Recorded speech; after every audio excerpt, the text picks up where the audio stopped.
want me to start somehow? So we are here with Schmier from German band Destruction. How did you get into music in the first place? How we got into music, actually, in the beginning of '80s, there was a little metal scene and I was part of it. And Destruction at that time was looking for a bass player.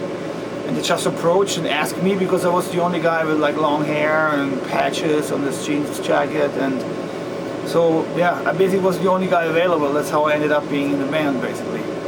When did you begin to sing?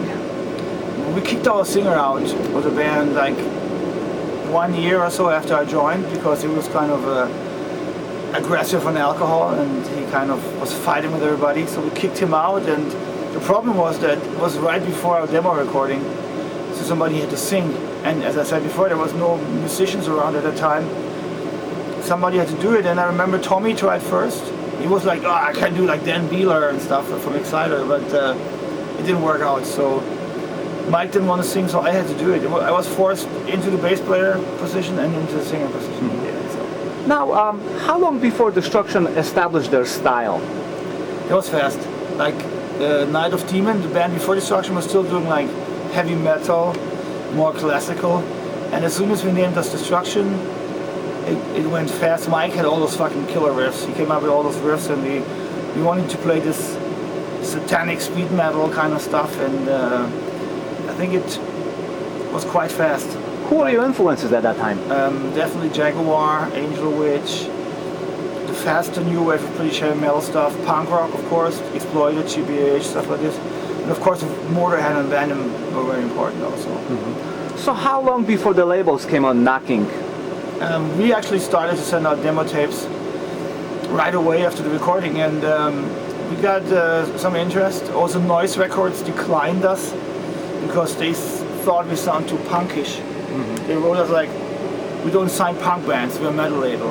So we were kind of like, "Fuck you, we're a metal band, we just have something new to offer."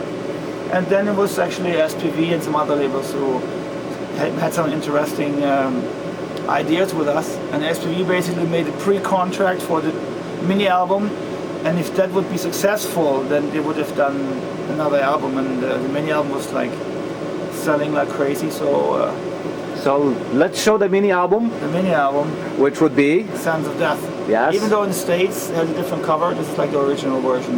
Yeah. Recorded in 1984 in Berlin, and yeah, it was basically some of our demo songs plus 2 more songs that we wrote at that time. And recording was like 4 days. Everything was very fast. We were very unexperienced, and it was a hell of a time. Actually, we didn't know what we were doing at that time, but we had a good guy that guided us, and we learned a lot in the first sessions. What mark do you think that album made on the underground scene? I don't know. Nowadays, of course, you know, the style of evil extreme music. This was one of the first albums that did that. You know, In the Sign of Evil of Sodom and Slayer's Show No Mercy, Venom's black metal. There's not been so many albums before this that made extreme music. So it was definitely a milestone for extreme music, I think. Then Infernal Overkill which was a huge release at that time. Was actually a big step forward for us because we had more experience. We knew we have established a lot more. We wrote a lot of good new songs also. And Mike was just having a lot of great ideas on the guitars. So even the guy in the studio recorded us, the producer, Horst Müller, who at the time hosted a lot of other bands like Salty Frost and Running Wild. And he also said, "Wow, the guitars now are amazing on this record." And it brought us really back into the, let's say, all those polls in the magazines. We were in there all of a sudden, like Destruction, Newcomer of the Year and stuff. I remember that was when Infernal Overkill was recorded. We were kind of shocked how fast that went, actually. Also, your vocals sounded extremely powerful on this album and pretty much stayed that way from then on. Yeah, I mean, the first albums I didn't even know what I'm doing. It also explains why the demo tapes sound so much different than the first album already. And on Infernal Overkill, I kind of found my own style. I got my own trademarks, and you know, it takes some time to find your skills, of course, when you're new to singing, basically. And from then on, things only got better. Yeah, we got Eternal Devastation, Yes. which was an amazing step forward for me in the production-wise, because the album has a really extreme sound. And Mike was working on the solos on this album a lot. I think he has the best solos on the old Destruction releases. And also, what I think is what changed at this time was the lyrics went more social criticism, more far away from the satanic and evil stuff that we wrote at the beginning. We're getting older, we're trying to make more mature lyrics, and Curse the Gods is the best example for this direction.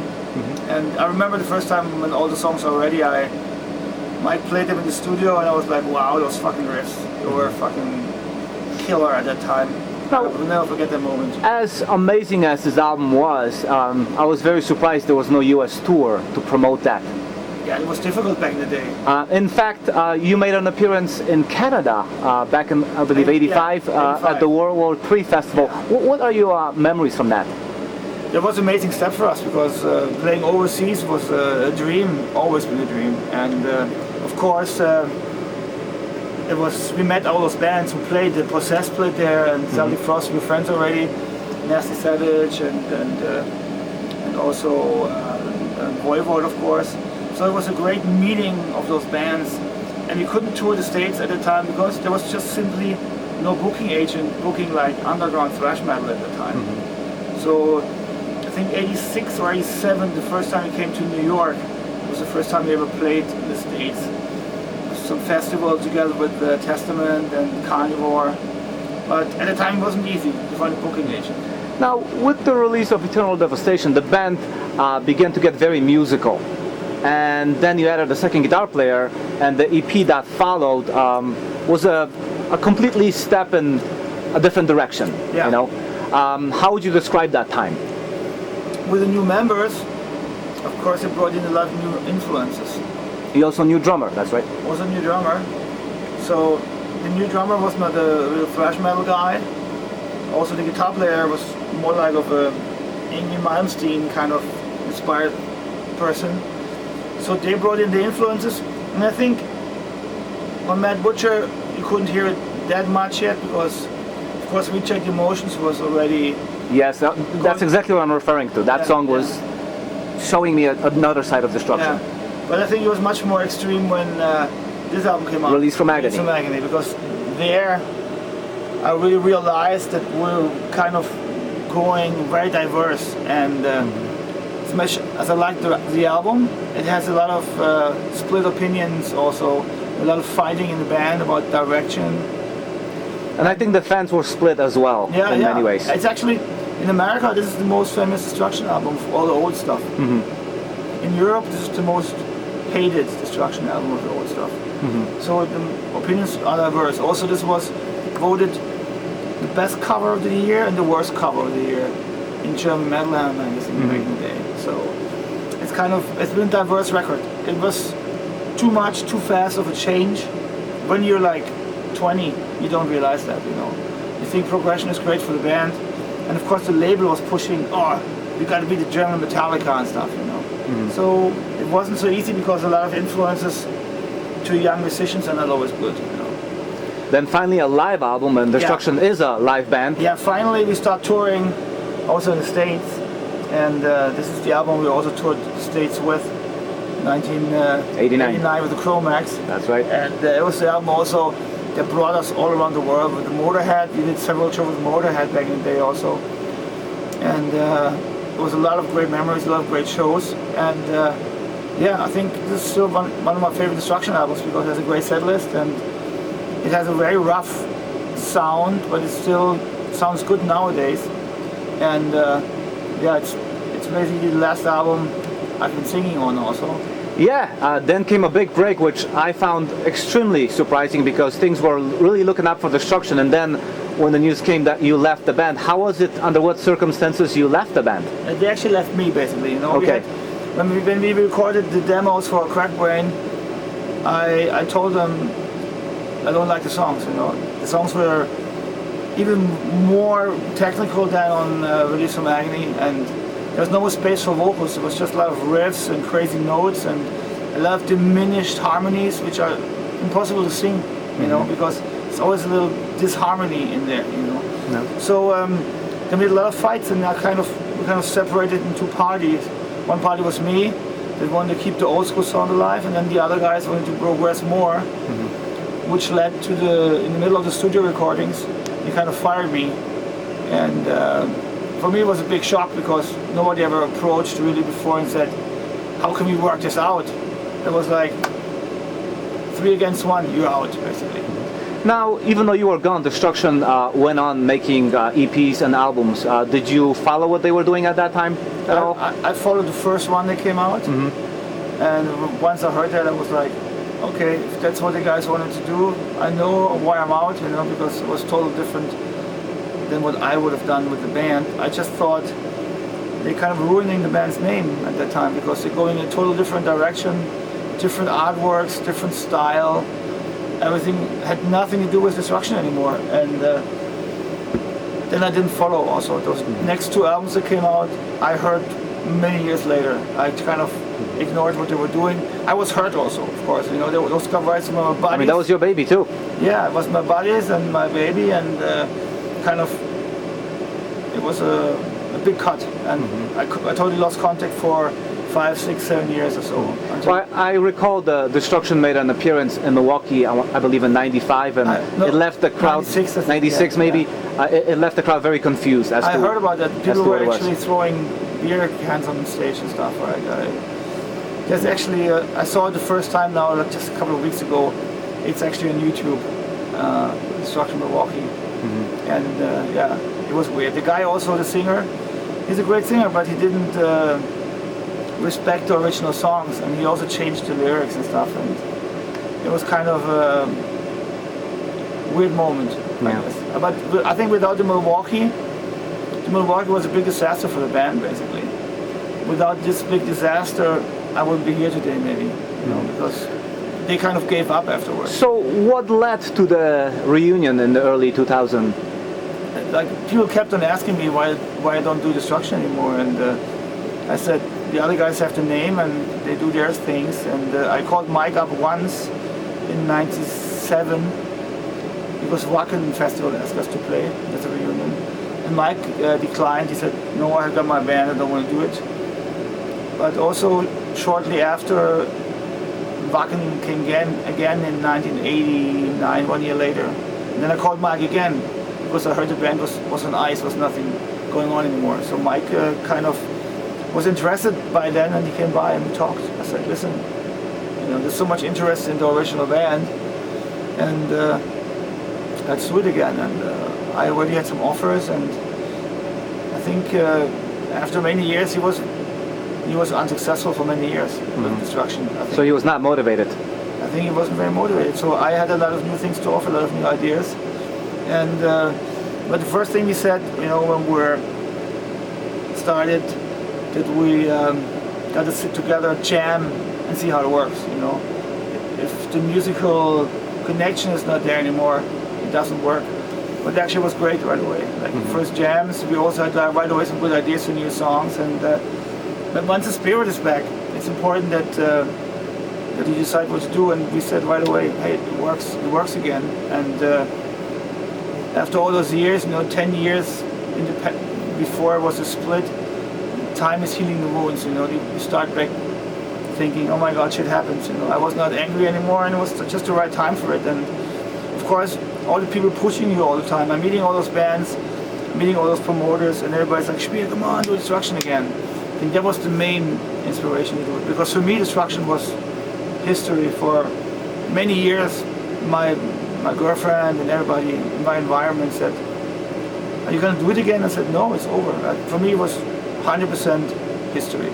So it was a little miracle that everything came back. And musically, you came back very, very strong. The album that followed really re-established the band. All hell breaks loose. Yes, and the hell did break loose. Yeah, we met Peter Tegren of Hypocrisy at a festival, and he fell on his knees when he saw us. And I said, okay, we'll do some next album, because I like your work. And we went to Sweden, produced with Peter, and it was a very important record for the band. It was like make it or break it. And I think there's some good songs on the album, especially The Butcher Strikes Back is of course the track that stands out, that we still play live, and it kind of brought up the band back on stage also. And without this album we wouldn't be here, I think. But I think the most important one of the reunion years is The Antichrist. Very strong album. Yeah, because it has the best songs, killer production, and it was also a big step forward to be accepted again by the metal scene. Because at the beginning it was like, oh, reunion. At that time, people were not sure if that's gonna last. At the time, reunion was also a bad word. A lot of bands tried to come back, and The Antichrist, also recorded again in Sweden with Peter Tägtgren, was a milestone for us. It was also the best-selling Destruction album till then, and I think it's still an important album in our career, especially from the second part. Okay. Then Metal Discharge, we decided to go a little bit more back to the roots with the production, which was now maybe a little bit too early. If I think about it, it was the times when all the bands would go more modern and more powerful and more compressed, and we recorded again on the tape machine and trying to keep the album really rough. And not all the reviews are good for the album because exactly of the production, you know. But I still think it's not that album. It's not as strong as the Antichrist. And at that time also, of course, we had a drummer change, new drummer in the band, and also we had to do an album every 1 or 2 years. I think after every 2 years or 1.5 years we were going in the studio. When I look back now, I think it was maybe too much pressure for a band, you know. But we felt right because we were missed out for so long. We were ready to record and to tour. But if I would look back, I could do it better. I would say a little bit more time between the albums is always a good thing, you know. It's better for the whole production. This one we mixed again with Peter Tägtgren in Sweden because Metal Discharge wasn't so well received. And I think then this one kind of picked up the Destruction holdings up again. Yeah, big time. It kind of picked up the spirit of the Antichrist and the former album again. We also had this song that I got all those singers together, the Alliance of Hellhounds, which was an important statement for me to get like singers from heavy metal, death metal, black metal, thrash metal, all kinds of metal together to sing on one song, because I could see at the time already that the scene was dividing, and I didn't like to see that. So the Alliance of Hellhound was my statement at the time for unity in the scene. It's still a song that makes me proud because I got a lot of my idols singing in the album, like Biff from Saxon or Paul Diano. Some great moments. Then we have thrash anthems. Yes. The re-recording. Basically it was like this, that we recorded one song as a bonus track for all those albums before. And the fans kept on asking for new re-recorded songs, especially a lot of the young kids. They liked the new versions of the old songs. So we said, why don't we do a whole album? We recorded, and for us it's a great feeling to retouch the songs because you get reconnected with the titles. Not just play them live, also recording in the studio is a totally different thing. And I think the production is maybe a little bit too clean. We just do new thrash anthems now and we can change it on a new one.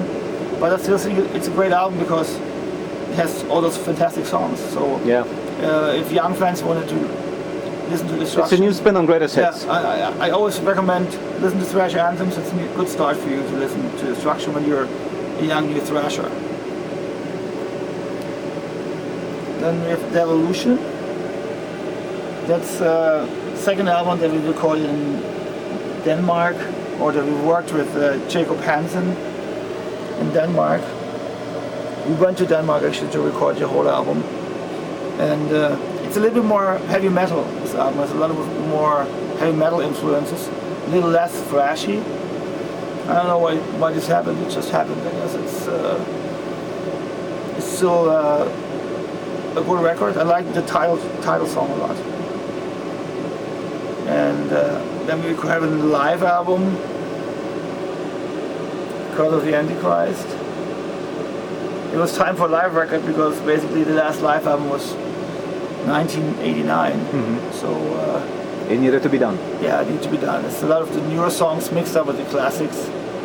And Now, do you find yourself picking up a lot of new fans it was also, with the new album? Or yeah, you know, we also did this album to get out of the contract for AFM Records because we switched labels in between, and we want to go to back to Nuclear Blast. So this was the last album we did with AFM Records. So it was kind of a clear cut. And what was your question? do you find yourself picking up new fans with all those new records that you released since reforming? I'm sure. I mean, Destruction fans are between 15 and 25, I would say. Like we have a lot of young fans. So that makes me the oldest Destruction fan. Yeah, the older guys are, you know, especially at the shows sometimes, there's not so many older guys anymore. They're sitting at home on the couch watching football or something, you know.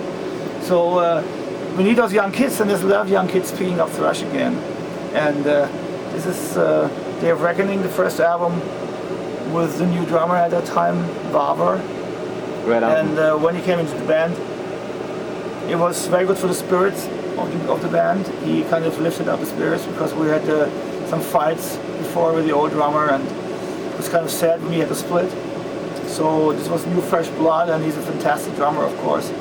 So he lifted up the band on a new level. He could play really fast stuff, really tight again, so we could also write some faster songs again. So this was a good new step for the new era of Destruction, I think. Because Lava brought in some major aggression and speed also. He's very solid. Very solid, yeah. Spill the Genocide. It's the album we went back recording in Switzerland with my buddy Vio Pulver, that also did a lot of the pre-production of the older albums. And because we lived at the border of Switzerland, the studio is not so far away. So we kind of recorded the demos there, then we recorded the final album close to Cologne. And we found out it's quite interesting to use different studios for different parts of the album and have different people involved. So you don't need to have somebody objective at the production. Sometimes when just one guy works on an album, you can get blind a little bit, and I think this album sounded really good because we worked with 3 different people during the whole process. For the mixing, it was Andy Klaassen in Germany this time. And then finally the newest album. We have the last album, yeah, Under Attack. We recorded the album in Switzerland, the whole album in Switzerland this time. So we could take some more time because we were basically on tour. And in between the tours, we always came back to Switzerland, recorded some songs, and then we went back on tour. And we also took our time this time. It was, you know, you don't have to go to the studio for 3 weeks in one shot. Just go some days here, some days there. It was a very relaxed working process. And I think it made the album as strong as it is because we could change bits and pieces all the time. We could kick out stuff we didn't like. And yeah, I still like the album a lot. I think it turned out great. And I believe there's Thrash Anthems 2 coming up. Exactly. It's been recorded before this tour. And we're mixing it during this tour and after this tour. So we did that. First of all, what we did is a pledge campaign. Like the fans kind of helped us producing the album, and the pledge campaign will end the end of the month of June or July. Not July. End of June. I think beginning of July we're gonna start releasing the album for the pledgers. So you can still pledge basically at the moment and be a part of the record. And then we're planning to bring the album out over Nuclear Blast later this year, so there's no release plan yet, but I think Nuclear Blast will release the album maybe autumn, winter 2017. And yeah, I think it's a great mix of really good old songs, and we try to keep the songs a little bit more rough this time, so the production is a little more open, and no triggers, really rough guitars. and it's not so overproduced. Like I said before, Thrash Anthems 1 is a great record, but here and there it's missing a little bit of edge, and I think the new one will have that. It sounds really rough, but still very tight, and especially drumming also makes a big difference on the old songs. People are asking me, like, why would you record old songs? They're perfect on the old albums. I have to say, back in the day it was not so easy to record. The albums don't sound that great, and especially the drumming wasn't that tight. And the songs now with Waver have a whole new dimension. They're more aggressive, more in your face. It's like a hard-hitting fist now. And yeah, we're gonna have some stuff online to listen to soon, so people can build their own opinion. How easy or how difficult is it to be in a thrash band in 2017? I think it's easy in the music industry anymore, and thrash is like uncommercial underground music. So it's not easy, but we love what we do, and we have a lot of fans. And some people think music makes you rich. It's a joke, you know. We still have to work hard to survive, and it's very difficult to see that all the young bands have a real hard time to tour and to get albums out nowadays because of all the downloading and streaming situation. Of course, it's very difficult for the band nowadays to get the money together to tour and to record an album. And of course, like a market like America that is very trendy when it comes to music, thrash metal doesn't have so many fans here, so it's kind of difficult to tour here. It's not a market to make any money for us. But on the contrary, what do you think is the best thing about being part of the metal scene? For me, music and heavy metal is more than just... It's a lifestyle, isn't it? It's a lifestyle, it's a way of living, and I couldn't be the same person without it. So I'm addicted to music. I love metal. It's my life. So you know, it's not. We have the greatest luck of the world. We can travel the world, see people, meet people, see the world, and that's a fucking fantastic gift. That a lot of people don't have that. So I don't need money to be rich. I'm a happy guy because I'm rich on impressions, you know, and experiences. So it's a fantastic thing. And of course, the music scene also shows, the metal scene shows that many people of different countries can be united, you know, and it's a fantastic thing. Thank you. Thank you.